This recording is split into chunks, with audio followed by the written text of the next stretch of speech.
एक बाप अदालत में दाखिल हुआ ताकि अपने बेटे की शिकायत कोर्ट में कर सके। जज साहब ने पूछा, आपको अपने बेटे से क्या शिकायत है? बूढ़े बाप ने कहा कि मैं अपने बेटे से उसकी हैसियत के हिसाब से हर महीने का खर्च मांगना चाहता हूँ। जज साहब ने कहा, वो तो आपका हक है, इसमें सुनवाई की क्या ज़रूरत है? आपके बेटे को हर महीने खर्च देना चाहिए। बाप ने कहा कि मेरे पास पैसों की कोई कमी नहीं है, लेकिन फिर भी मुझे हर महीने अपने बेटे से खर्चा चाहिए, वो चाहे कम का ही क्यों ना हो। जज साहब आश्चर्यचकित होकर बाप से कहने लगे, आप इतने मालदार हो तो आपको बेटे से पैसे की क्या आवश्यकता है? बाप ने अपने बेटे का नाम और पता देते हुए जज साहब से कहा कि आप मेरे बेटे को अदालत में बुलाएंगे तो आपको बहुत कुछ पता चल जाएगा।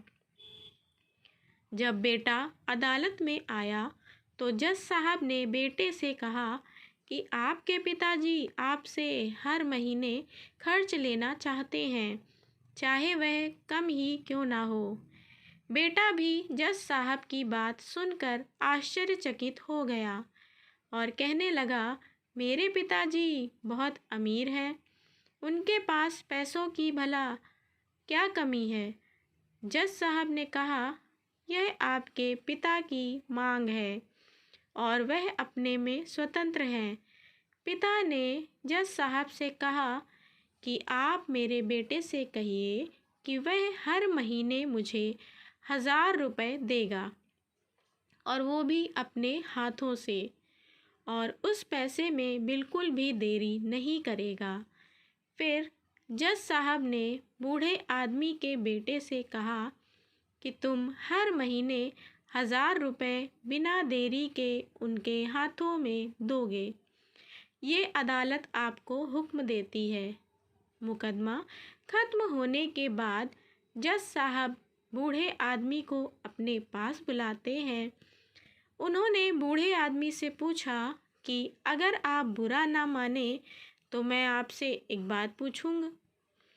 आपने बेटे के खिलाफ यह केस क्यों किया?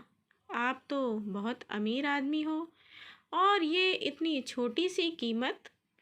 बूढ़े आदमी ने रोते हुए कहा, जज साहब, मैं अपने बेटे का चेहरा देखने के लिए तरस गया था। वह अपने कामों में इतना व्यस्त रहता है। एक ज़माना गुज़र गया, उससे मिला नहीं और ना ही बात हुई, इसीलिए मैंने उस पर ये केस किया था ताकि हर महीने मैं उससे मिल सकूं और उसको देखकर खुश हो लिया करूँगा। ये बात सुनकर जज की आंखों में भी आंसू आ गए।